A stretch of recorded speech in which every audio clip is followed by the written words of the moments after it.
Hi guys, এই ছোট্ট ভাইটা দেখো কি বলছে, একটু মন দিয়ে আপনারা শুনুন।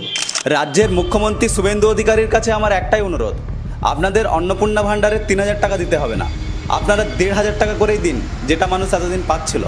কিন্তু মানুষকে এভাবে হয়রানি করাবেন না। হ্যাঁ মানছি, ভেরিফিকেশনের দরকার আছে, ভেরিফিকেশন করুন, আপনাদের কাছে যথেষ্ট ডাটা আছে, আপনারা এসআইআর করেছেন, আপনারা জানেন ভোটার তালিকায় কাদের নাম আছে, কারা ভোট দিচ্ছে, আপনারা জানেন যে সরকারি কারা চাকরি করছে, আপনারা জানেন আইটিআই কারা ফাইল করেছে।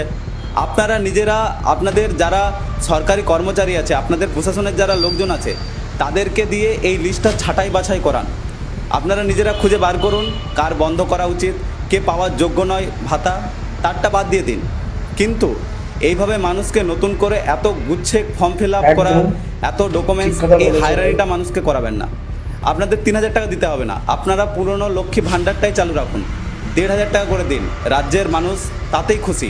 আর যদি তা না করবেন তাহলে অন্তত প্রত্যেকটা পঞ্চায়েত অফিস বা প্রত্যেকটা গ্রামে গ্রামে গিয়ে আপনারা ক্যাম্প করুন। যেভাবে আধার কার্ড করার সময় বা ভোট নেওয়ার সময় আপনারা ক্যাম্প করেছিলেন, আপনারা নিজেদের দায়িত্বে ক্যাম্প করে মানুষকে ডেকে তাদের ভোট নিয়েছিলেন, আধার কার্ড করিয়ে দিয়েছিলেন, সেভাবে নিজেরা ক্যাম্প করুন, মানুষকে ডাকুন, মানুষকে বলে দিন যে আপনি যদি অন্নপূর্ণা ভাণ্ডারের জন্য অ্যাপ্লাই করতে যান তাহলে আপনার এই ডকুমেন্টস লাগবে। মানুষ শুধুমাত্র সেই ডকুমেন্টসগুলো নিয়ে আপনাদের ক্যাম্পে যাবে, আপনারা নিজেদের দায়িত্বে মানুষের অন্নপূর্ণা ভাণ্ডারে ফর্ম ফিল আপ করে দেবেন। এইভাবে মানুষ নিজেরা অফলাইনে অনলাইনে এই দোকানে সেই দোকানে ঘুরে মাথা খারাপ হয়ে যাচ্ছে। তো দুটোর মধ্যে একটা করুন, হলে ১,৫০০ টাকা করেই দিন, নিজেরা বাছাই করে দিন কারা পাওয়ার যোগ্য কারা পাওয়ার যোগ্য নয়, নতুন করে ফর্ম ফিল আপ করাবেন না।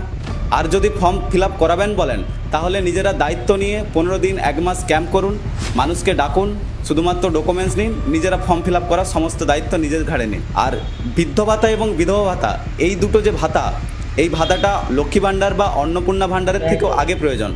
বৃদ্ধ মানুষরা এই টাকা দিয়ে ওষুধ কেনে, বিধবা মানুষ যার স্বামী মারা গেছে সে এই টাকা দিয়ে সংসার চালায়। সবার প্রথমে বৃদ্ধ ভাতা এবং বিধবা ভাতাগুলো প্লিজ চালু করে দিন, এতে অনেক মানুষের অসুবিধা হচ্ছে, কারণ বৃদ্ধ মানুষরা ওষুধ কিনতে পারছে না, বিধবা মানুষ যারা তারা সংসার চালাতে পারছে না।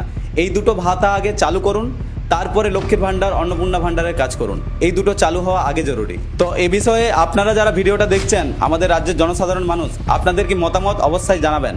আপনাদের কি মনে হয় এটা হলে ভালো হয় না? যে আগে যে ভাতা ১৫০০ টাকা করে পাওয়া যেত সেটাই পাওয়া গেল, যে যোগ্য সে পেল, অযোগ্য মানুষ পেল না, আর এত হয়রানি হতে হলো না মানুষকে, মানুষ সহজে পেল। আপনাদের কি মতামত অবশ্যই আমাদের জানিয়ে যাবেন। ভালো থাকবেন।